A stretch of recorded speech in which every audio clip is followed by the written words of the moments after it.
누가복음 1장 1절로 20절 말씀입니다. 반복합니다. 그때 가이사 아구스토가 영을 내려 천하로 다 호적하라 하였으니 이 호적은 구레뇨가 수리아 총독되었을 때에 처음 한 것이라.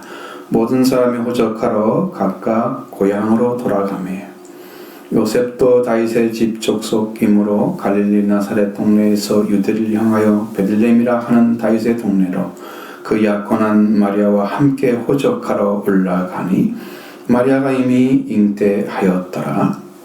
거기 있을 그때에 해산할 날이 차서 첫 아들을 낳아 광보로 싸서 그 여인이었으니 이는 여관에 있을 곳이 없음일러라. 그 지역의 목자들이 밤에 밖에서 자기 양떼를 지키더니 주의 목천자가 곁에 서고 주의 영광이 그들을 두루 비추매 크게 무서워하는지라. 천사가 이르되 무서워하지 말라. 보라, 내가 온 백성에게 미칠 큰 기쁨의 좋은 소식을 너희에게 전하노라. 오늘 다윗의 동네에 너희를 위하여 구주가 나셨으니 곧 그리스도 주시니라. 너희가 가서 광보에 쌓여 구유에 뉘어 있는 아기를 보리니 이것이 너희에게 표적이니라 하더니 호련히 수많은 천군이 그 천사들과 함께 하나님을 찬송하여 이르되 지극히 높은 곳에서는 하나님께 영광이요 땅에서는 하나님이 기뻐하신 사람들 중에 평화로다 하니라. 천사들이 떠나 하늘로 올라가니 목자가 서로 말하되 이제 베들레헴으로 가서 주께서 우리에게 알리신 바 이 이루어진 일을 보자 하고 빨리 가서 마리아와 요셉과 그유에 누인 아기를 찾아서 보고 천사가 이르되 자기들에게 이 아기에 대하여 말하는 것을 전하니 듣는 자가 다 목자들이 그들에게 말하는 것들을 놀랍게 여기되 마리아는 이 모든 말을 마음에 새기어 생각하니라. 목자들은 자기들에게 이르던 바와 같이 듣고 본 그 모든 것으로 인하여 하나님께 영광을 돌리고 찬송하며 돌아가니라. 아멘. 네. 이제 누가복음 2장에서 말씀하시는 예수 그리스도 탄생 그리고 그로 인해서 영광과 찬양과 그를 목격하는 그런 장면들이 나오고 있습니다. 매우 중요한 것은 그리스도의 오심은 역사적인 사실이다 라는 것이죠. 왜 이 사실이 중요하냐? 그 예수님 당시에는 그렇지 않았지만 거기서 한 50년만 흘러가면 요한이 이제 요한복음을 적을 때가 되면 이상한 종파가 나타나는데 그들은 가연설을 주장하는 영지주의자들이었습니다. 예수 그리스도는 하나님이라면 영으로 오셔야 되지 육체로 오면 안 된다 하는 설을 가지고 기독교를 부인하면서 자기들의 방식대로 이해를 하고 그걸 전파했던 세력들이 나타나게 됩니다. 그러니까 역사적인 예수가 실제로 오셔서 이루신 것을 알지 못하면 오신 것도 부인되고 예수님이 가연설이 아니니까 거짓으로 나타났다는 의미니 그것도 안 되니 예수님을 부인하게 되는 것이죠. 그래서 여기 역사적인 사실을 기록한 것이 너무 중요하다 하는 사실을 지금도 중요합니다. 여러분도 예수님의 오심에 대해서 성경에 기록된 것이 뭐가 그렇게 중요해? 이미 오셔서 다 가시고 다 끝난 거잖아요. 그러니까 그걸 왜 읽게 하고 그것을 통해서 우리가 복음을 받게 할까? 라는 것에 대해서 여러분이 생각을 하셔야 됩니다. 지금 예수님이 이루지 않은 말씀이 하나도 없는데 왜 이런 말씀들을 전부 기록해놨지? 그러니까 그것을 통해서 하나님 뭘 하시는지를 아셔야 됩니다. 그러니까 여러분 오늘 이 예수님이 그리스도가 역사적인 분으로 오셨다는 사실이 얼마나 중요한지를 지금은 그렇게 모르지만 그 당시에는 매우 중요한 사실이었습니다. 그리고 그리스도의 탄생이 어떤 전설이나 뭐 어떤 것이 그런 것 전해주는 이야기가 아니고 사실적이고 역사에서 증거할 수 있는 그런 분이라는 것을 성경이 말해주고 있습니다. 성령 충만한 사례를 통해서 주신 예언의 말씀 가운데 이스라엘의 하나님은 그 백성을 방문하셔서 속량하시고 우리를 위하여 구원의 뿔을 그 다윗의 종 집에 일으키실 것이라고 말씀해 주셨습니다. 하나님이 그 백성을 방문하셔서 속량하시고 우리를 위하여 구원의 뿔을 그 종 다윗의 집에 다윗의 자손 중에서 일으키신다고 하는 바로 구원의 뿔, 그 구원의 뿔이 역사 가운데 일으켜지셨다. 실제로 일으키셨다 하는 거예요. 이렇게 거룩한 하나님의 구속사의 계약과 목적을 이루어가는데 이 요셉과 마리아를 사용하신 것입니다. 하나님의 계획이 구체화되어서 이제 그리스도 주님의 탄생으로 이 세상에 보내심을 받으신 것입니다. 하나님의 계획은 이미 아브라함부터 시작되어 죽지 않는 생명, 그 천하 만민이 복을 받는 그 약속을 받았고 그것을 약속하신 하나님께서 이제 그걸 기억하시고 긍휼히 여기셔서 이제는 실제로 베들레헴에 이 아들을 보내신 거예요. 그러니까 여러분, 이게 단순한 이야기가 아니에요. 오늘 우리에게 오신 이 예수 그리스도는 이 세상에서 성육신 되셔서 방문하시고 속량하시고 원수와 미워하는 자들 손에서 구원하시는 사역을 이룰 것을 말씀해 주셨습니다. 하나님은 예언하신 말씀과 같이 지금도 동일하게 행하고 계십니다. 세례 요한이 먼저 태어났다는 사실을 말씀이 1장 57절 이하에 나와 있죠. 그는 지극히 높은 자의 선지자라고 일컬음을 받고 죄사함으로 말미암는 구원을 선포하고 돋는 해가 떠올라서 이로부터 우리에게 방문해서 어둠과 죽음에 앉은 자에게 비치고 우리 발을 평화의 길로 인도해 주실 거라고 예언해 놓았습니다. 바로 그 일을 하실 분이 지금 나신 거예요. 그 일을 행하실 분이. 그러니까 여러분, 이 말씀 한마디 한마디가 다 여러분에게 그리스도 예수님이 오시면 다 이루어지게 됩니다. 여러분 심령이 이렇게 살아나게 됩니다. 예언이 예언으로 끝나면 이건 구약인 거예요. 이루어져야 신약인 것입니다. 우리 신약의 성도들이 구약의 삶을 살고 있단 말이에요. 복음을 안 듣는 사람은 똑같이 살면 안 되겠죠. 그러니까 오늘 이 말씀을 통해서 여러분이 그리스도 예수를 만나는 복된 시간 되기를 원합니다. 먼저 본문을 보면 가이사 아구스도가 영을 내려 천하로 거적하게 하라 하신 일로 시작하고 있습니다. 1절로 2절 말씀 봅니다. 그때 가이사 아구스도가 영을 내려 천하로 다 호적하라 하였으니 이 호적은 구레노가 소리아 종족되었을 때에 처음 한 것이라. 아멘. 카이사 아구스토라는 분이 나오죠. 로마 초대 황제로서 가이우스 율리우스 키에사르 옥타비아누스, 이름이 엄청 길죠.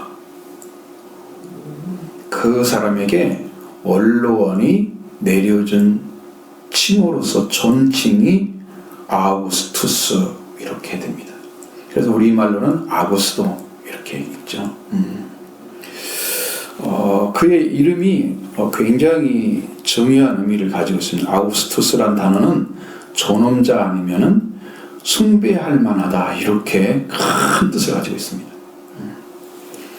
그래서 이 나중에 전부 아구스토가 돼요. 카이사 아구스도 뭐뭐 이름이 붙어가지고 11명의 황제가 똑같이 아구스토가 됩니다. 여기 아구스토는 이게 이제 초대 황제를 이렇게 말하는 거예요. 이 옥타비아누스 황제는 군인으로서 정치가로 또 현장 치적을 올렸다고 해서 로마를 세계에 올려놓은 최고의 통치자로 로마의 평화라는 말을 그 사람이 썼다고 합니다. 그럼 팍스 로마나 이렇게 라고 글을 보면 일컫는다고 하는데, 이 누가복음에서 보면 예수 그리스도께서 탄생하신 무렵에 행해진 세금 징수를 위한 인구 조사를 하는데 로마 초대 황제 아구스토의 칙령에 의한 것이었습니다. 그가 영을 내려 그랬죠. 그 영이 세금을 걷기 위해서 각각 그 민족 고향으로 돌아가라. 족속의 고향으로 돌아가라. 이렇게 된 거예요. 참 기가 막힌 거죠. 왜?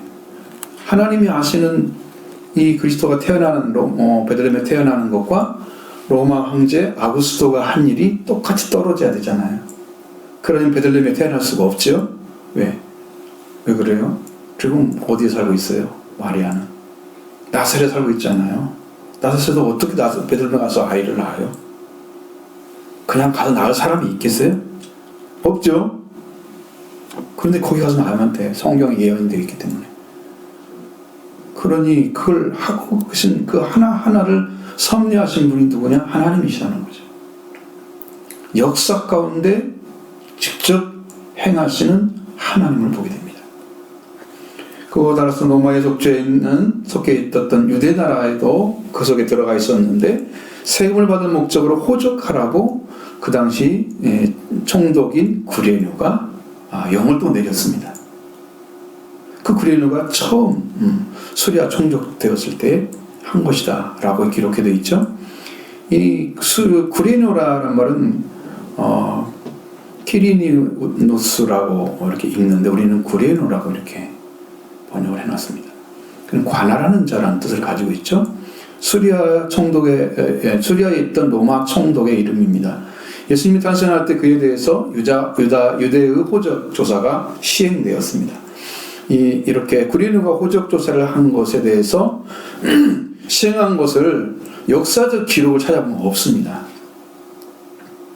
그게 맞는 얘기인가?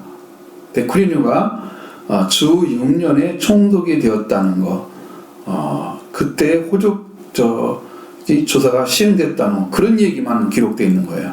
그러면 반대로 얘기해서 그 중간에는 그게 없었다는 거거든요. 그러니까 이게 문제가 되는 거예요. 그러면 구레뇨라는 사람이 주전 12년에 영사가 됩니다. 로마에. 그 주전 6년에서 4년 사이에는 처음으로 수리아의 아구스도의 책임 총독이 되죠. 바로 이때 한 거다. 근데 그런 얘기는 기록이 되어 있지 않아. 맞질 않아. 그래서 주전 3년부터 2년 사이에는 아세아 총독이 되고 주 6년부터 9년은 헤롯사후에는 수리아 아구스도의 책임 총독이 또 됩니다. 그러니까 여기 지금 유대에 왔을 때 바로 이익을 6년부터 4년 사이에, 그래서 여러분 예수 그리스도가 태어나신 날짜 그 연도는 주전 4년입니다. 지금 누구나 알고 있는 사실이에요. 이제 BC와 AD가 되는 0년이 아니고 주전 4년에 태어나신 거죠. 이 두 번째 축임 총독 중에 구레뇨 호적 조사가 시행되었는데 그때 당시 로마에 편입되어서 호적 조사를 받는 것에 대해서 유대인들이 이 굴종의 사건이라고 봤어요. 그래서 엄청난 소요를 많이 일으켰다고 합니다. 그런 얘기는 성경에 기록되어 있지 않았죠? 네. 근데 역사가 이제 그 요세푸스에 의해서 알 수가 있습니다. 유대 역사가 의해서 알 수가 있습니다. 모든 사람이 호적하러 각 고향으로 돌아갔고 요셉도 다윗의 자손이 족속이었기 때문에 베들레헴으로 가게 되었다. 3절로 5절 말씀 보십니다. 모든 사람이 호적하러 각각 고향으로 돌아가매 요셉도 다윗의 집 족속이므로 갈릴리 나사렛 동네에서 유대를 향하여 베들레헴이라 하는 다윗의 동네로 그 약혼한 마리아와 함께 호적하러 올라가니 마리아가 이미 잉태하였더라. 아멘. 자, 모든 사람이 호적하러 고향으로 돌아갔다. 요셉도 자기 고향을 찾아가야 되잖아요. 그건 다윗의 자손이기 때문에 그분은 다윗의 자손들의 가문이기 때문에 갈릴리 나사렛 동네에서 유대를 향해서 베들레헴이라는 다윗의 동네로 약혼한 마리아와 함께 호적하러 올라가는데 마리아는 이미 임신되어 있었다. 이렇게 말합니다. 호적을 하기 위해서 요셉과 그와 약혼한 마리아는 갈릴리 나사렛 동네에서 베들레헴 향해서 출발을 했다. 여러분, 나사렛에서 거기까지 가려면 대체 며칠이 걸렸을지 알 수가 없는 그러한 아주 굉장히 고달픈 여정입니다. 나사렛은 지금 현재의 엔나시라라는 그런 지역인데 지금 이스라엘 공화국에 속해 있는 곳입니다. 그곳에 30 내지 50 가구가 있었고 인구는 400명 정도 주민들이 농사를 지며 모여서 살았다고 합니다. 그곳에 모래한 사람들이 많이 살았다고 해서 평판이 좋지가 않아서 나사렛 그러면 사람들에게 욕을 먹는 동네였다. 그렇게 말합니다. 그리고 갈릴리 주민들은 이방족들과 폭넓게 접촉을 하고 있기 때문에 이 사람들은 순수성을 잃은 사람들이야. 응? 이렇게 해서 인정받지 못해, 유대인들에게. 이런 경향, 이런 사람들이라고 그들은 보고 있었고, 그런 나사렛에서 갈릴리에서 무슨 선한 것이 나올 수 있어? 사람들은 그렇게 아예 사람 취급 안 한 거죠. 그것도 여러분 성경에 나와 있잖아. 나다나엘 같은 사람이 하는 말을 들어보시면. 그런 경향이 가득 차 있었습니다. 그래서 갈릴리 사람들은 멸시를 받는 자들이었습니다. 아니, 예수님 좀 좋은 지역에 사시지. 그렇게 욕 먹고 형편없는 그런 지역에 가서 사실 좀 이해가 잘 안 되죠. 헤롯이 죽은 후에 이제 애굽에서 돌아와서 요셉과 마리아가 예수님은 그곳에서 메시아가 살았다 하는 것은 여러분 생각할 수 없는 일이죠. 그런데 그런 지역에서 메시아가 살았어요. 그러니까 사람들이 멸시한 그 지역에 살았기 때문에 예수님이 드러날 리가 없잖아요, 세상에. 그리스도로 나타나기 전까지는 아무도 몰랐던 거죠. 그를 그렇게 해서 세상에서 살리시고 계셨던 거예요. 그런 곳에 요셉과 마리아가 살고 있었는데, 그러나 임신한 몸을 이끌고 유대 베들레헴이라는 곳으로 올라가야 하는 마리아는 무척 고달픈 여행길이 되었을 것입니다. 마리아는 임신한 매우 무거운 몸으로 베들레헴에 와서 걸어갔습니다. 그렇게 힘든 걸음이 그 하나님께서 예언하신 베들레헴에서 목자가 나올 것이라는 미가서 5장 2절의 말씀을 이루게 되는 것을 그들이 알았을까요? 모르죠. 모릅니다. 그냥 역사 사실 때문에 간 거예요. 근데 하나님은 그것 때문에 가게 하신 거예요. 이제 요셉과 마리아가 베들레헴에 도착해서 해산할 날이 찼습니다. 6절로 7절의 말씀 보십니다. 거기 있을 그때에 해산할 날이 차서 첫 아들라 강보로 싸서 구유에 내었으니 이는 여관에 있을 곳이 없음일러라. 자, 이들 요셉과 마리아는 며칠 동안 베들레헴에 머물렀을까요? 그것도 그렇지만 나사렛에서 베들레헴까지 며칠 동안 걸어서 도착했을까요? 알 수가 없죠. 그냥 보통 사람 걸음이 아니고 임신한 몸을 가진 걸음이 엄청 늦었을 거 아니에요. 날짜를 재울 수가 없어요. 그 다음 마리아가 보통 베들레헴에 도착했을 때 해산할 예정일이 며칠을 남았었을까요? 그것도 모릅니다. 왜 그런 기록은 아무것도 없죠? 자, 하나님께서 누가복음에 이 사건을 기록할 때에 그것을 기록하려는 의도가 없었다는 거예요. 하나님이 우리에게 보여주고자 하는 것만 보여주세요. 나머지는 다 가려버립니다. 요셉도 그 첫 아들이 태어났고 하나님이 그 아들을 마구간에 뉘었을지라도 그가 어떤 분인가를 분명하게 나타내시기 위해서 하나님이 천사를 보내잖아요. 여러분, 최소한 온 우주를 창조하신 하나님이라면, 그를 통해 태어난 아들이라면 세상 사람들이 보기에 아주 화려하고 멋진 곳에 태어나셔서 사람들에게 알려지면서 이렇게 했더라면 수많은 사람들이, 더 많은 사람들이 예수님 믿었을 거 아닌가 생각할 수도 있죠. 근데 그렇게 하지 않은 것입니다. 하나님 보신 아들인 그 영존하신 아버지 평강의 왕, 그분이 어떤 분인가를 천사를 통해 나타나시는 거예요. 그분이 마구간에 태어났다는 것은 별로 중요하지 않아요. 하나님의 역사는 하나님이 계신 곳을 중심으로 이끌어가고 계십니다. 어디에 계시느냐가 중요한 거예요. 마구간에 계셨으면 거기가 하나님의 나라입니다. 우리 같은 심령 안에 계실 수도 마구간에 계시는 거죠. 더럽고 추하고 냄새나는 심령들, 주님은 거기 오셔서 우리를 다스리고 계시는 거예요. 그게 중요하잖아요. 거기 있을 때에 해산날이 차게 됐다 그랬어요. 그 처자들을 낳아서 강보로 싸서 구예인이었다. 왜냐하면 여관에 있을 곳이 없었기 때문이었습니다. 해산날이 차게 되는 시점까지 하나님은 맞추셔야만 했던 거예요. 요셉과 그와 약혼한 마리아가 살았던 곳은 갈릴리 나사렛입니다. 그리고 베들레헴은 다윗이 살았던 동네입니다. 그곳에 메시아가 태어난다는 구약의 선지자를 통한 예언이 있었기 때문에 꼭 그곳에서 마리아가 해산을 해서 예언의 말씀이 이루어져야 하기 때문에, 그렇게 하려면 아구스도가 영을 내리는 거, 그 지금 통독인 구레노가 그걸 시행하는 날짜까지 다 맞아야 되는 거죠. 그러려면 임신하는 날짜도 맞춰줘야 돼요. 이게 아무나 할 수 있는 건가요? 역사를 움직여서 그 아이를 태어나게 하시는 그 일정이 하나하나까지 정확하게 맞아 떨어져야만 예언의 말씀이 이루어지는 거예요.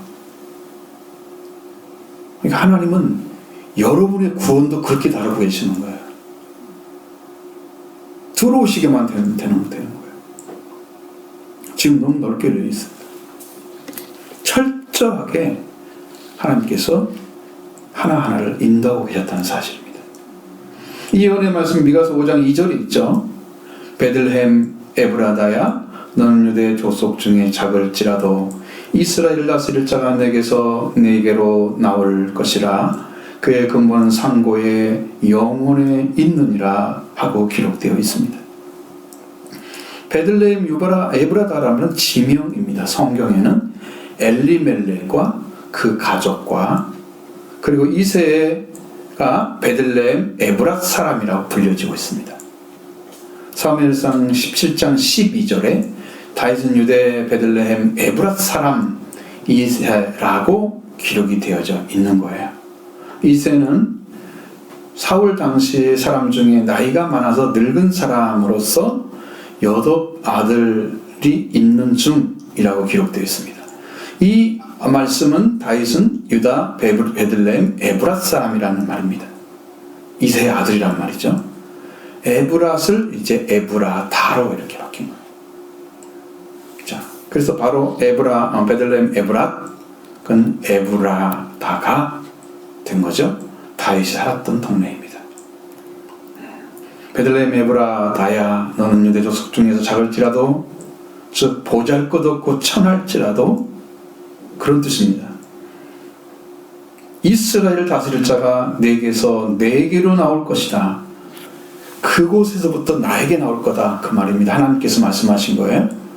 그러니까 거기에서 출현을 해야 된다는 거예요. 메시아, 이스라엘 다스릴 자가 거기서 출현을 해야 된다는, 반드시 출현해야 된다는 거예요. 그럼 거기서 태어나야 되는 거죠. 이것이 다윗의 동네 베들레헴에서 메시아가 태어나야만 되는 예언의 말씀입니다. 나사렛에서 살고 있던 요셉과 마리아가 베들레헴으로 갈 수 있는 이유가 무엇이겠습니까? 그곳에 수르바벨 성전이 있는 것도 아니고 제사를 드리는 것도 아니고, 그죠? 가야 할 이유가 없죠. 하나님이 이렇게 베들레헴으로 가게 하는 일을 로마 황제 아구스도와 시리아 통독 구레네를 통해서 그 말씀을 해나가고 계셨던 거예요. 그런 역사를 움직이시는 하나님의 역사가 그대로 지금 되고 있는 거예요. 잘 기억하셔야 돼요. 지금 일어나는 일도 다 하나님이 주신 거예요. 이렇게 말하면 엄청 욕을 먹는다고 합니다. 사실임에도 불구하고 그걸 모르는 거죠. 그러니까 그것은 그렇게 하려고 하면 마리아의 임신과 그곳의 출산이 어떻게 정확히 맞춰볼 수가 있겠는가? 사람의 힘으로는 맞추기 불가능하죠. 요셉과 마리아가 그것을 알고 베들레헴으로 가서 그곳에서 메시아인 날 첫 아들을 낳았다. 그대로 맡기가 절대 쉽지 않을 것입니다. 분명히 하나님의 완전한 성령 인도하심이 베들레헴 에브라드에서 태어난 아기 이스라엘 다스릴 자 곳에 나올 것이 약속하신 말씀과 같이 이루어지게 하신 것입니다. 하나님의 역사인 줄로 믿습니다. 그러니까 여러분이 그래서 중요한 게 뭐냐면 예언하신 말씀, 약속의 말씀을 받는 것이 여러분이 중요한 거예요. 그 말씀을 붙잡고 있으면 그 말씀대로 이루어 가신다, 하나님이. 그래서 여러분들이 여자는 굉장히 많이 물어봤죠. 여러분, 당신은 예언의 말씀, 하나님 말씀을 받은 적 있습니까? 약속의 말씀 받으셨습니까? 그 말씀 붙잡고 있으면 그 말씀도 이루어지잖아요. 이건 하나님이 주신 말씀이기 때문에 하나님의 아들을 보내서 다 이루셨죠. 그러니까 우리에게도 그 이루어진 말씀이 필요한 거예요. 그걸 찾아야 돼요. 자, 하나님 구속사는 한치 오차도 없이 틀림없이 이루어지고 있었다. 여러분을 향한 구속사 동일하게 이룰 줄로 믿습니다. 마리아는 첫 아들을 낳아서 강보로 싸서 구유인이었다고 했습니다. 이 구유는 말과 소가 먹이를 담아주는 그릇입니다. 천주교는 형상을 많이 만들어 놓잖아요. 구유도 만들어 놓고 아기 예수도 만들어 놓고 마리아 요새도 만들어 놓고 뭐 말도 이렇게 해놓고 마구간도 이렇게 해놓고 그게 큰 중요한 게 아니야. 지금은 그게 거기를 말하는 게 아니야. 역사적으로 한 번밖에 없었어요. 거기는. 그죠? 사람이 아무리 흉내를 내봤자 그게 될 수가 없어요. 처음 나왔던 그 맛이 있어서 태어난 그곳에 여러분이 가셔야 된다는 거예요. 응? 지금 사람들이 만들어놓은 그곳에는 아무것도 없어요. 인간이 만든 소품에 불과한 거예요. 하나님 거기 계실 리가 없습니다. 거기 계신 분이 아니세요.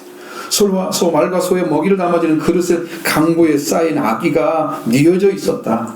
아기를 잠자리에 눕히다는 말인데, 뉘었다는 말은 이 아기를 잠을 자도록 하기 위해서 누인 거예요.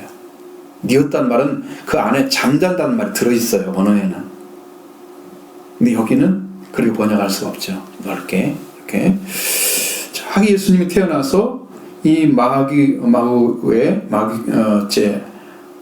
말과 소가 먹는 구유에 잠을 자기 위해서 눕혀졌던 거예요. 왜 그곳에 예수님께서 뉘었을까요? 성경은 이렇게 말합니다. 이는 여관에 있을 곳이 없음이라. 분명하게 마리아는 살 날이 차서 차게 되었다고 말씀하고 있습니다. 차게 되었다는 말은 며칠인지 모르잖아요. 일주일도 될 수도 있고 3일도 될 수도 있고 알 수 없죠. 그 이상이 될 수도 있을 것입니다. 근데 아직도 모르죠.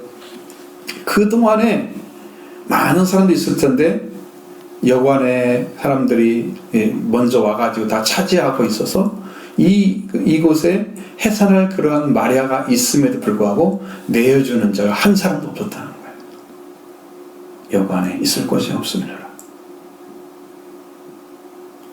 그 결국 선택해야 될 것, 해산할 곳을 선택할 곳은 마구간밖에 없었던 거예요. 그래서 이는 여관에 있을 곳이 없었다 하는 말이 바로 그것입니다. 며칠을 기다려도 여관에 들어갈 수가 없었기 때문에 그렇게 힘든 상황인데 메시아가 태어나서 묵을 수 있는 여관조차도 얻을 수가 없었던 것입니다. 그렇기 때문에 하나님의 역사하심은 화려한 궁전에서 일어난 것이 아닙니다. 가며 썩은 냄새나고 발에 똥냄새가 나는 그런 진동하는 그런 마구간에서 하나님의 역사가 이루어진 것입니다. 오늘 우리들의 심령과 같은 것이죠. 그곳에 하나님의 왕국이 임하여 오신 것입니다. 이렇게 예수님은 철저하게 태어날 때부터 사람들과 상관이 없는 자리에 철저히 하나님과 완전한 관계에 있는 자리에 계셨던 분입니다. 하나님의 역사와 사역이 이렇게 오로지 하나님의 뜻대로 이루어 가신다는 사실을 여러분도 믿으시길 바랍니다. 그러나 그 자리에 하나님의 영광의 자리였습니다. 하나님이 계신 곳, 곧 하나님의 통치가 시작되고 있었기 때문입니다. 이 어린 아기 예수님이 구유에 뉘어 있는 때 많은 사람들은 여관에 쉬고 있는 시간이 되었습니다. 그러니 여관에 쉬고 있는 사람들이 밤에 나올 리가 없잖아요. 쉬니라고. 근데 그때 목자들이 밖에 있는 거예요. 이 영광의 주님을 증거를 해야 되는데 받을 사람이 없는 거예요.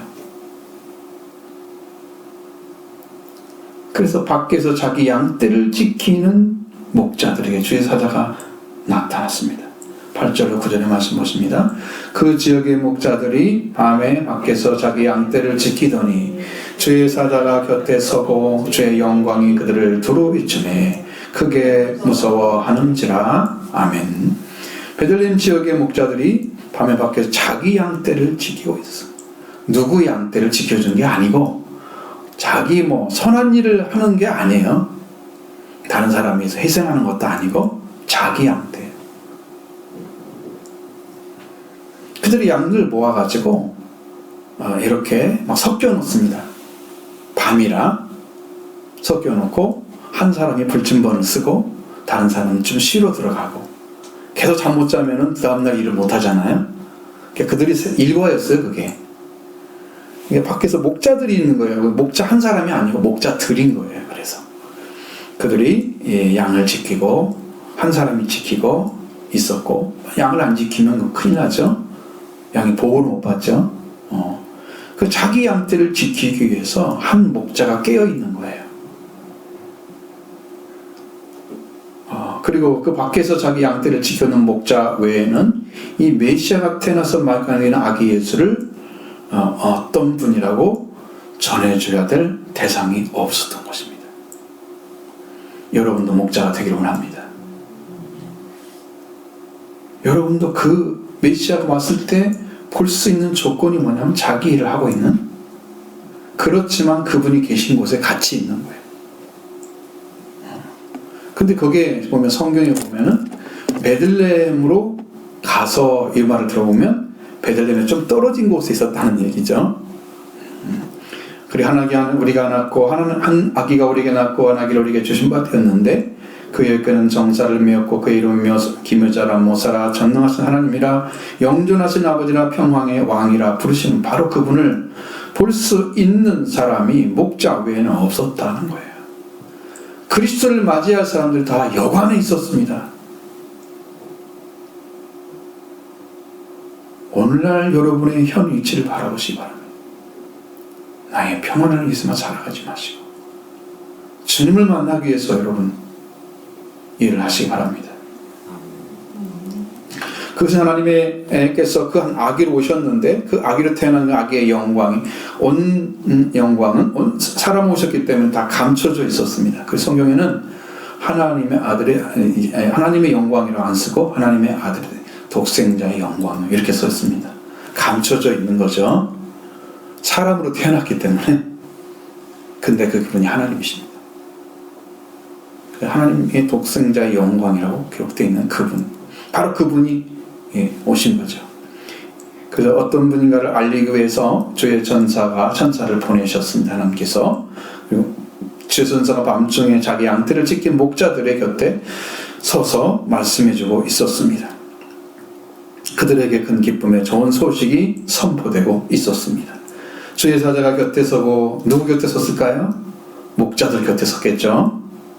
곁에 서고 주의 영광이 두루 비추었습니다. 사람들에게, 그 목자들에게 주님의 영광, 하나님의 영광이 그들에게 나타난 것입니다. 그 목자들의 주 영광이 두루 비추었습니다. 그 사실을 통해서 하나님께서 이 아들을 마음간에 태어나게 하시고 그를 강보에서 그에 누이는 그 아기 예수님을 세상에 나타내게 하셨기 때문에 목자들에게 그렇게 하신 거죠. 주의 사자가 그들의 곁에 서고 그리고 주님의 영광을 두루 비추고 큰 기쁨의 좋은 소식을 전해주고 있는 거예요. 그러니까 들어야 할 사람에게는 하나님이 기적을 통해서 보여주고 있는 거예요. 여러분도 왜 목자가 되어야 되는 거예요? 아니면 다 여관에 가 있는 거예요. 다 여관에. 자기 목적, 자기 쉼을 위해서, 자기 몸을 위해서 영원한 영광의 왕이신 분을 만나러 준비하지 않고 있는 거죠. 그러면 주의 사자, 주의 천사가 무엇을 나타내고 있습니까? 10절부터 12절의 말씀 같이 보겠습니다. 천사가 이르되 무서워하지 말라. 보라, 내가 온 백성에게 미칠 큰 기쁨의 좋은 소식을 너희에게 전하노라. 오늘 다윗의 동네에 너희를 위하여 구주가 나셨으니 곧 그리스도 주시니라. 너희가 가서 강보에 쌓여 그 위에 뉘어 있는 아기를 보리니 이것이 너희에게 표적이니라 하더니. 아멘. 천사가 말했습니다. 천사가 목자들에게 말한 것입니다. 무서워하지 말라. 보라, 내가 온 백성에게 미칠 큰 기쁨의 좋은 소식을 너희에게 전파하노라. 지금 마구간에 태어나셔서 그 위에 뉘어진 그 아들이 계신데, 하나님은 주의 천사를 보내서 그 아들인 그리스도 주님을 알리려고 하십니다. 하나님 천사를 보내서 그렇게 그들 곁에 서게 하시고 주의 영광을 서로 비추고 천사에게 말을 하는 것입니다. 무서워하지 말라. 이 무서움은 하나님의 영광을 본 자들이 갖게 되는 심리적인 거죠. 두려움이죠. 그렇기 때문에 하나님이 필요한 자들 외에는 자신을 나타내 보이지 않는다. 하나님의 영광을 볼 수 있는 자리에 있는 자만 나타내는 거예요. 주의 전사가 목자들이 나타내신 것은 하나님의 전적인 그리스도 주님을 나타내려고 하신 것입니다. 그가 곧 하나님의 구원을 가져오는 소식, 가져오는 주님이라는 사실을 드러내고자 하셨던 것입니다. 그를 통해서 전해주시는 소식은 두려움의 소식이 아니고 온 백성에게 미칠 큰 기쁨의 좋은 소식이었습니다. 어떤 소식일까요? 여기서 온 백성에게 미칠 큰 기쁨의 좋은 소식을 전하노라, 이 말씀은 모든 백성에게 있을 것이다. 원래 이게 끊어져 있어요. 언어상으로는. 그리고 내가 큰 기쁨의 좋은 소식을 전파하노라, 이렇게 되어 있어요. 미친다는 말은 안 쓰고 있을 것이다 라고 씁니다. 모든 백성에게 있을 것이다. 내가 큰 기쁨의 좋은 소식을 전파하노라. 이렇게 하면서 모든 백성에게 있을 것인데 내가 이 큰 기쁨의 좋은 소식을 너희에게 전파하노라, 이렇게 말하고 있는 거예요. 그럼 이 아기로 오신 성육신하신 하나님께서 하나님께 구원을 요청해야 할 것을 알고 있는 성도들은 그리스도 예수님이 태어난 소식을 들으면 기쁨의 좋은 소식을 들은 것입니다. 여관에 있는 사람들은 안 들리죠? 안 들립니다. 이 그리스도에게 소망을 두고 믿음을 얻게 됩니다. 그 순간에 예수님을 믿는 것이 얼마나 큰 은혜이고 사랑인가를 알고 있는 거예요. 그것을 알고 있는 이유는 믿음은 그리스도께서 하나님이시며 하나님께로 온 것임을 아는 것이기 때문이죠. 왜요? 분명하게 구원의 뿌리신 그리스도 주님께서 이 세상에 방문해서 속량하시고 우리를 원수의 손에서 구원해 주신다 약속하신 말씀이 있잖아요. 이 말씀을 이루시고 오셨기 때문에 그 말씀을 들어도 기쁨이요 소망이 되는 것입니다. 이걸 믿음으로 받아들이게 되는 거예요. 그 사람에겐 기쁨의 큰 좋은 소식이 전파된 거예요. 10년 안에. 여러분의 것인 줄로 믿습니다. 그 말씀을 듣게 되면 여러분의 심령이 그걸 받아들이게 됩니다. 이것이 듣고 나가면 소용없어요. 듣고 나가는 것은 뭘까요? 이게 좋은 소식이 이제 땅에 심겨져야 이게 심겨진 다음에 그 열매를 맺게 되잖아요. 그런데 그것이 밭에 그냥 이렇게 둥 떠 있어. 흙 위에 있으면 길가와 같은 맛이잖아요. 소용없는 거죠. 그러니까 여러분 심령 안에 깊이 들어가기를 원하고 여러분은 구원받기 위해서 이미 준비된 좋은 땅으로 변화되기를 구하기 바랍니다. 반드시 이루어져야 돼요. 말씀이 심겨지면 좋은 땅에만 열매가 맺어져요. 회개가 이루어진 땅에만 이 그리스도 예수님의 좋은 소식이 큰 기쁨의 소식으로 심령에 들어와서 열매가 맺어지는 거예요. 기쁨의 열매. 성경에 이제 성령의 열매가 있잖아요. 거기에 사랑 들어있죠. 기쁨, 희락, 평화 다 있죠. 그게 다 와요. 그게 이 소식이 들려지는 여러분에게. 근데 저는 볼 때는 이 목자들은 뭘 준비를 했을까 도대체. 성경에는 아무것도 안 나와 있는데 하나님의 역사예요. 여러분 선택도 하나님이 하시는 거예요. 자, 그들이 이 그리스도가 그들에게 와서 심령성에 와서 들어오셔야만 돼. 그러면 이 그곳에 오신 예수 그리스도가 전하는 복음을 여러분이 기쁨으로 맞이하게 됩니다. 여러분의 심령도 살아날 줄로 믿습니다. 모든 백성에게 있을 것이다. 내가 너희에게 큰 기쁨의 좋은 소식을 전파하노라. 하나님의 놀랍게도 이런 우리에게 주신 전적인 은혜와 전능하신 하나님의 능력이 나타나신 거예요. 그것이 성령을 통해서 잉태하신 그 그리스도, 바로 그분을 통해서 구원의 뿔로 사용하시는 거예요. 그러니까 그분을 만나게 되면 뿔의 힘처럼 죄와 사망은 사라지고 여러분의 생명이 주어지는 거예요. 구원의 뿔은 전적으로 하나님의 능력을 나타내는 말입니다. 여러분 심령 가운데 이루어질 줄 믿습니다. 이것이 지나가는 말이 되면 안 돼요. 말씀을 듣고 믿으시기 바랍니다. 절대로 지나가는 말에 대해서는 구원 못 받습니다. 붙들려져야 돼요. 여러분 심령이. 이 말씀으로 붙들림 받으면 그걸 찾기 위해서 불철주야 기도하게 됩니다. 기도의 삶, 성령 있는 삶이 계속된 사람만 이 구원의 은총 속에 깊이 들어갈 줄 믿습니다. 그거 아니고는 우리가 믿는다 할 수 없어요. 왜?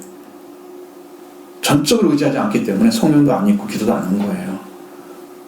필요한 사람들은 그걸 잊게 되는 거죠. 기도하게 됩니다. 자, 이렇게 하나님 보내신 그리스도를 통해서 인류를 구원하시는 구속사를 펼쳐지고 계셨습니다. 그 소식이 뭘까요? 11절, 12절이 답이 있습니다. 오늘 다윗의 동네에 너희를 위하여 구주가 나셨으니 그 그리스도 주시니라. 자, 오늘 다윗의 성읍에 너희에게 구주가 해산되셨으니 그리스도 주시다. 이렇게 됩니다. 번역을 하면 너희에게 구주가 해산되셨다. 너희에게. 그래서 이 너희에게 구주가 하셨다는 말씀을 하셨으니까 우리에게 주신 그리스도 주님이라는 말씀이죠. 하나님이 우리에게 주신 거예요. 그러니까 영생이 하나님의 선물이듯이 그리스도도 우리의 선물인 거예요. 이게 선물로 온 사람은 알아요. 내가 그분을 얼마나 사모하고 연모하고 있는지를 알아요. 영적으로. 그러니까 그걸 받게 되는 거예요.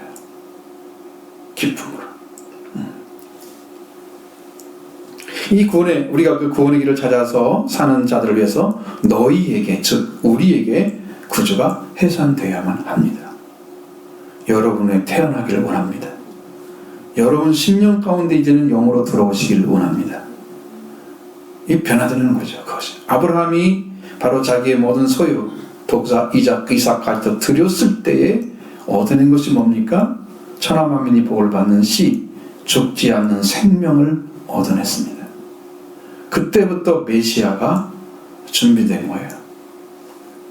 땅에 오시는 메시아를 말하는 거지만 하늘에 있는 메시아가 아니고, 그래서 여러분 다윗의 그 가계를 통해서 메시아가 태어납니다. 죽지 않는 생명이 이 땅에 와지게 되는 거죠.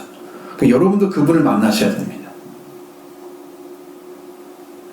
여러분도 소유를 팔아서 구주 예수님을 여러분 심령에 해산되는 은혜를 받기를 원합니다.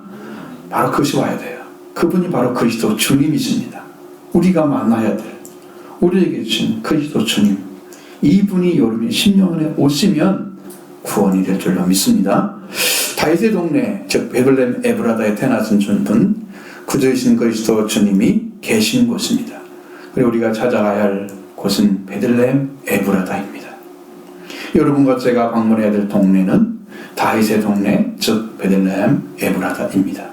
그곳의 마구간을 찾아서 강보에 쌓이는 아기를 발견해야 됩니다. 그 표적을 본 자는 구원을 받게 됩니다. 그 예수님을 찾아가셔야 됩니다. 지금은 영으로 옵니다. 여러분의 영으로 옵니다. 그곳에 우리의 구주가 탄생하셨습니다. 그분을 만나기 위해서 베들레헴 에브라다에 다 함께 가시기를 바랍니다. 그리고 12절에 너희가 가서 강보에 쌓여 그에 놓인 아기를 보리니 이것이 너희의 표적이라고 하셨으니 베들레헴 에브라다에 가면 강보에 쌓여서 구유에 있는 아기를 보게 될 것입니다. 이것이 너에게 표적이라고 말씀하셨습니다. 하나님께서 이 세상을 방문하셔서 나타내신 그리스도, 구주 그리스도 주님을 만나서 표적을 얻게 되면, 보게 되면, 경험하게 되면 확신에 찬 뜨거운 신앙으로 세워지게 될 것입니다. 꼭 만나기를 소원하시기 바랍니다. 이 표적을 발견한 목자들은 구원이 이루어졌습니다. 이 표적을 발견한 자만이 예수님께서 구주이신 그리스도의 주님을 나의 생명의 구원자로 고백하게 됩니다. 그 마구간에 오신 하나님이 그 영광을 나타내고 있다는 것입니다. 그곳에 하나님의 보좌가 임재하신 것입니다. 하나님이 그곳에 임하신 것입니다. 마구간과 같은 우리의 갇혀지지 않고 보잘것없는 심령에 찾아오시는 그리스도, 예수 그리스도, 이 예수 그리스도를 말미암아 하나님의 보좌가 임하여 왔습니다. 그를 만나는 자가 확인해야 할 것은 그가 하나님이신데 사람이 되어 태어나셨다는 것입니다. 한 아기가 우리에게 낳고 한 아들을 위해 주신 바 되었는데 그의 어깨는 정사를 메었고 그의 이름 기묘자라 모사라 전능하신 하나님이라 영존하시는 아버지라 평강의 왕이라 하신 바로 그분, 그 한 아기로 오신 분이 그곳에 계신 거예요. 이 구주 그리스도 주님을 만나는 자는 하나님이 원래 우리가 가졌던 올바른 관계 회복이 되어서 여러분 하나님의 자녀가 될 줄로 믿습니다. 왕이 됩니다. 신부가 됩니다. 형제가 됩니다. 그 복을 받게 될 줄로 믿습니다. 우리의 죄는 사해지고 우리는 영원히 사는 생명을 얻게 됩니다. 산자가 됩니다. 이런 축복을 받기를 원합니다. 오늘 우리가 바로 그 아기로 태어나셔서 광보에서 그에 누이신 그분을 보는 그같이 볼 때의 표적을 본 것입니다. 마구간에 태어나신 예수님은 하나님이셨습니다. 그가 바로 그를 만나는 자는 구원을 받습니다. 이를 위해서 하나님이 그를 나타내셔야했지만 사람들이 어디에 다 있었어요? 여관에 가 있었습니다. 지역의 목자들만 자기 양떼를 지키고 있었기 때문에 그들에게만 주의 천사들을 통해서 영광을 나타내시고 말씀을 주시는 거예요.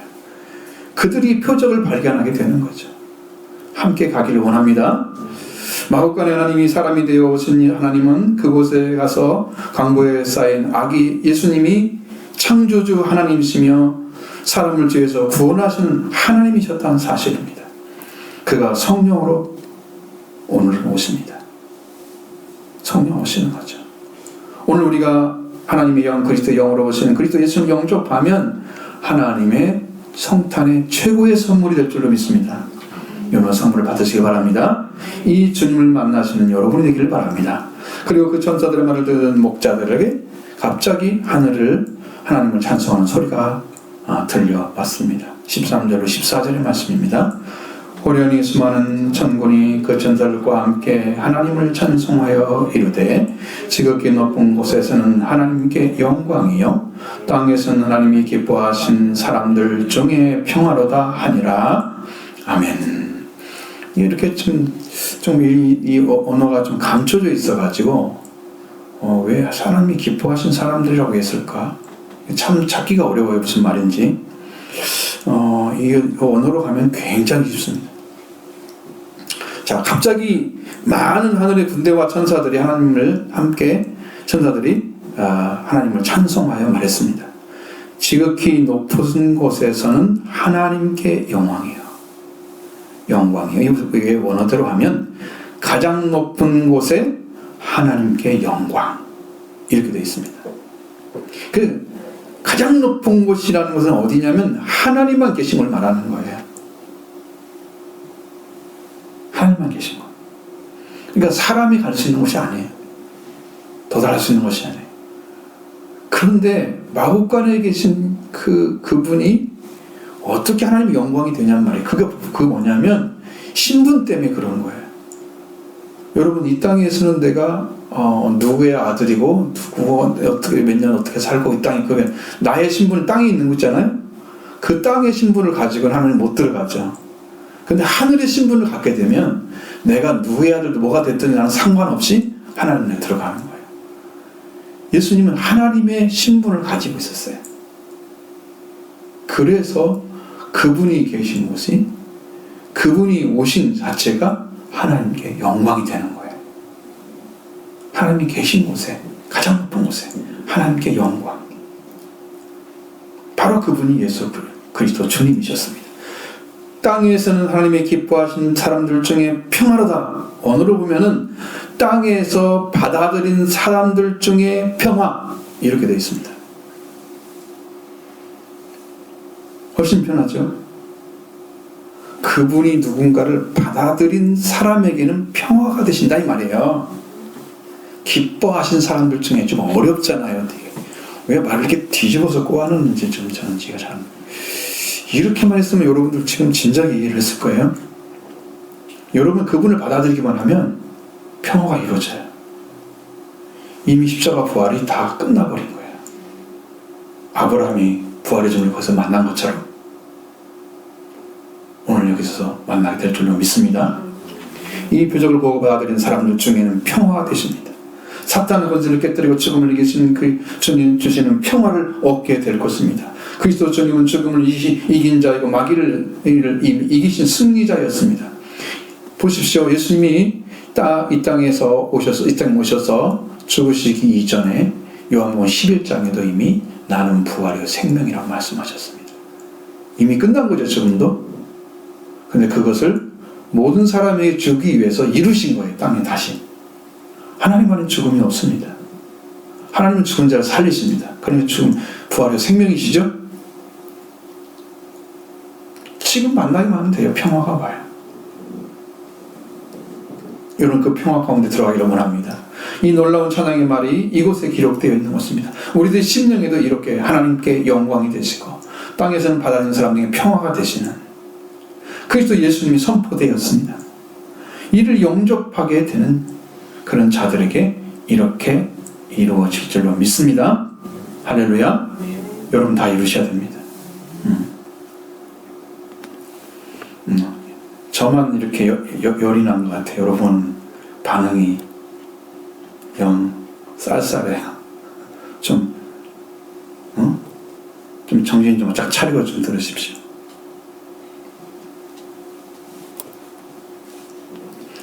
자, 천사의 말과 천사들의 찬양을 하고 떠나간 뒤에 목자들은 아기에 대해서 들은 것을 찾아보자 하고 베들레헴으로 달려갑니다. 15절로 19절의 말씀입니다. 천사들이 떠나 하늘로 올라가니 목자가 서로 말하되 이제 베들레헴으로 가서 주께서 우리에게 알리신 바 이 이루어진 일을 보자 하고 빨리 가서 마리아와 요셉과 그 위에 누인 아기를 찾아서 보고 천사가 자기들에게 이 아기에 대하여 말하는 것을 전하니 듣는 자나 다 목자들이 그들에게 말하는 것들을 놀랍게 여기되 마리아는 이 모든 말을 마음에 새기어 생각하니라. 아멘. 이제 하늘의 천 군대와 천사들의 노래가 끝나고 그들이 하늘로 올라갑니다. 목자들이 주의 사자가 와서 주님의 영광이 두루 비춰지고 천사가 들려준 말씀을 듣고 그 하늘의 천사와 그 천군과 천사들이 부른 찬양도 들었습니다. 이걸 경험을 했죠. 자, 그걸 보고 나서 이제 베들레헴으로 가서 주께서 우리에게 알리신 바 이루어진 일을 보자 하고 빨리 달려가는 거예요. 이들이 두려움으로 떨었던 게 아니고 이들은 기쁨이 있었습니다. 그냥 빨리 가자는 말은 얼마나 사모가 되는지 그 말씀. 여러분 주님을 만나고자 하는데 주님을 천천히 만나도 돼 이런 사람은 없어요. 거기엔 소망이 생기면 견딜 수가 없으니까 계속 기도를 하게 되고 찾게 되고 때로는 교회 와서 살고 싶어요. 그 정도로 막 좋아요. 그 정도예요. 천천히 어느 순간에 만나겠지 이렇게는 안 해요. 목자들이 달려가는 거예요. 절대로 그렇게 하지 않습니다. 자, 이게 무슨 말일까? 이 아기를 빨리 보고 싶었어. 그렇습니다. 그러므로 발걸음 가볍게 달려갔을 것입니다. 빨리 가서 마리아와 요셉과 그 위에 두인 아기를 찾아보았습니다. 그리고 그들은 주께서 우리에게 알리신 바에 일어난 이것 바로 주께서 우리에게 알리신 바에 일어난 말씀을 보자. 이렇게 하고 달려간 거예요. 여러분, 이 말씀이 아주 많이 꼬아져 있어요. 이게 참 정확하게 번역이 아니에요. 15절에 이루어진 일이라는 말은 원어에는 일어난 말씀입니다. 그래서 일어난 레마입니다. 레마. 누가 선포했어요? 천사가 선포했죠. 그 천사를 통해 하나님이 말씀하신 거죠. 하나님의 입에서 나온 말씀이에요. 그것이. 그래서 그분이 말을 했는데 그대로 일어났는지를 우리가 가서 그 말씀대로 이루어진 일을 봐서 경험해 보자. 그냥 보자는 얘기가 아니고 경험해 보자는 얘기였어요. 언어에는 완전히 달라요. 그래서 일어난 레마를 경험해 보자. 사실인가 아닌가를 확인하고 싶은 거예요. 천사들의 말을 듣고 나서 막 가슴이 뛰죠. 너무 좋아서 빨리 달려간 거예요. 말씀하신 것 그대로, 하나님이 선포되신 그 말씀대로 이루어졌는가를 가득 경험해보자 하고 달려간 거예요. 그러니까 일어난 말씀이 주의 사자가 말씀하신 말씀이 이루어졌기 때문에 일어난 말씀인데 이 레마를 경험해보자 하고 달려갔던 거예요. 그러니까 사실 여러분, 소망이 뭐가 있어요? 들려진 말씀이 여러분에게 믿음으로 들려오게 되면, 레마가 되면 여러분도 달려가게 되는 거예요. 주님을 향해서. 이게 안 되면, 요게 안 되면, 여기서 안 일어나면 여러분, 이 말씀이 캄캄해요. 들려지지가 않아요. 기록한 말씀이 돼버리는 거예요. 그냥 성경에 기록된 말씀이 나한테 와야 되는데, 그 레마가 되는 건데, 이 레마는 아니고 기록한 말씀, 로고스만 보고 되는 거죠. 레마가 들려지기 원합니까? 기도하시기 바랍니다. 하늘의 음성이 들려와야 돼요. 천사가 말했던 그 말이 바로 레마예요. 하나님이 직접 말씀하신 거예요. 그 일어난 레마를 가서 경험해보자고 달려갑니다. 그리고 목자들이 섞고 마리아가 놓인 것을 찾아서 보게 되었습니다. 목자들은 천사가 주신 말씀대로 일어난 말씀을 경험한 것입니다. 이것이야말로 표적을 부리라 천사가 말하는 말씀과 같이 이루어진 말씀을 경험하게 되었습니다. 그들은 이 표적을 봄으로 이미 구원을 받은 거예요. 그리고 목자들이 천사들이 자기들에게 이 악에 대해서 말했습니다. 천사가 자기들에게 이 악에 대해서 말한 것을 이야기하기 시작하면, 천사 자기들에게 이 악에 대해서 말한 말씀, 여기도 이 말씀은 레마입니다. 천사가 말은 다 레마예요. 하나님이 선포한 거예요. 하나님의 입에서 나온 선포된 말씀을 천사를 통해 들었던 거예요. 그래서 그들을 가지고 가서 그대로 전해주는 거예요. 목자들은 마리아와 요셉과 그 누이는 아기를 찾아보고 천사가 자기들에게 이 아기에 대해서 들려주신 말씀, 레마를 대해서 말하기 시작했습니다. 그 듣는 자가 다 그들에게 말한 것을 관해서 놀랍게 여겼다. 근데 마리아는 이 모든 말을 마음에 깊이 간직하여 깊이 생각했다. 분명히 여기서 목자들을 통해서 하나님이 이루어진 말씀으로 전했기 때문에 이 모든 말이라는 뜻은 바로 레마를 가리킵니다. 마리아는 이 모든 말씀 레마를 마음에 간직하여 깊이 생각했다. 그러니까 그분에 대한 이야기가 심령 안에 있으면 나중에 어떻게 되냐면, 나중에 예수님이 십자가에 못 박힐 때 찾아간 분이 마리아였어요. 물론 자기를 통해서 태어났기 때문에 거기에 대한 경험이 너무 놀라웠을 거예요. 그런 경험을 할 수 없지 않아요. 세상에서 한 분밖에 못 하잖아요. 그걸 위해서 이렇게 뭔가 이루어진 게 아니고 이 말씀을 듣고 이루어진 거예요. 그래서 십자가를 찾아가는 거예요. 영광에 참여하는 자들이에요. 큰 영광. 십자가의 길을 아무나 걷지 않습니다. 예수님 만나러 가지 않죠. 십자가를 해서. 마리아는 목자들의 모든 말을 하나님께 주신 말씀으로 받아들인 것이죠. 그 마리아는 신앙이 다른 것입니다. 십자가를 찾아갔던 그 마리아가 오순절에도 오잖아요. 오순절 다락방에 같이 오죠. 성령 충만 받습니다. 다 입었어요. 자, 마지막 20절입니다. 같이 봅니다. 목자들은 자기들에게 이르던 바와 같이 본 그 모든 것으로 인하여 하나님께 영광을 돌리고 찬송하며 돌아가니라. 아멘. 목자들은 천사들에게 말씀을 들었고 천군과 천사들에게 찬양을 들었습니다. 그들이 듣고 마리아와 요셉과 야곱은 그의 누인 아기를 찾아 보았습니다. 경험을 했습니다. 이 표적이 이루어진 것을 직접 목격했습니다. 그들은 이 말씀을 들은 대로, 이 말씀을 들은 대로 이루어진 것 때문에 하나님을 영화롭게 하고 찬양하며 돌아갔습니다. 여러분, 은혜를 입은 자만이 찬양이 나와 입으세요. 그냥 여러분 찬양이 만들어지는 게 간단한 것 같잖아요. 근데 이제 우리 교회 어떤 목사님이 한 분 전에 왔을 때는 그 전에 여러분도 아는 노래가 있잖아요.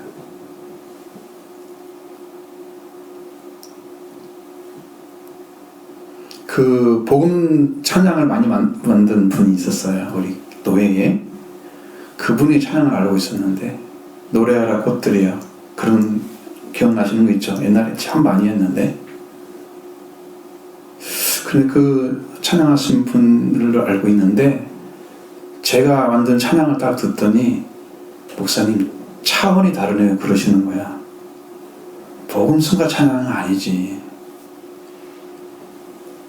여러분, 찬양이 그냥 나오는 게 아니에요. 영에서 오지 않으면 이게 찬양이 안 만들어져요. 그리고 아름답지도 않아요. 그리고 찬양 계속 부르면 질려요. 그거. 하나님 주신 찬양은 계속 기쁨이 됩니다. 이들이 찬양한 것은요, 구원이 왔기 때문에 찬양이 나온 거예요. 하나님을 영화롭게 한 것은요, 그들 심령 안에 목격감, 표적을 본 뒤에 나타나는 거예요. 그 여러분도 베들레헴에 가셔서 그의 누인 아기 예수를 만나시면 하나님을 영화롭게 하고 찬양할 줄로 믿습니다. 그것이 이루어져야 돼요. 그들은 하나님으로 오신 예수 그리스도 바로 주님을 만났습니다. 이제 그들은 구원을 받은 것입니다. 이루어진 일, 일어난 일을 이미 일어난 말씀을 경험했기 때문에 하나님이 보내신 말씀이 예수 그리스도예요. 그 말씀에 이루어진 말씀, 일어난 말씀을 그들은 경험을 했습니다. 이것은요, 경험한 자만한 놀라운 비밀입니다. 자, 원어를 읽게 됩니다. 바로 목자들을 향하여 말해줬던 것처럼 듣고 경험한 그 모든 것 때문에 하나님을 영화롭게 하고 찬양하며 돌아갔다. 이렇게 되었습니다. 이렇게 말씀하시면 오늘 우리들에게 그리스도 예수님의 오심은 큰 기쁨의 좋은 소식입니다. 그러나 모든 사람에게 좋은 소식이 되어지면 모든 사람이 다 교회로 오게 될 거예요. 그 여러분 믿는 여러분들의 기쁨이 좋은 소식이 안 되는데 데리고 오겠어요? 나한테 기쁨의 소식이 아닌 예수님을 믿으라고 말을 하겠어요? 그러니까 여러분은 뭐가 필요해요? 여러분이 쓰는 게 필요하지, 말씀으로. 지금 이미 기쁜 소식이 다 왔는데 내 안에 기쁨이 안 돼. 예수님을 믿어도 기쁨이 안 돼. 기쁨의 좋은 소식이 내 안에 지금 전파돼야 되는데 내 안에 전파가 돼야 돼. 그럼 뭘로 와야 돼요? 영으로, 말씀으로 들어와야 돼요. 그래서 그 이루어진 말씀을 경험했던 목자와 같이 여러분도 베들레헴 방문하셔서 구의 누이 예수를 만나시고 구원을 받으셔서 하나님 영화롭게 하고 찬양하며 돌아가는 성탄의 선물을 다 받으시기 바랍니다.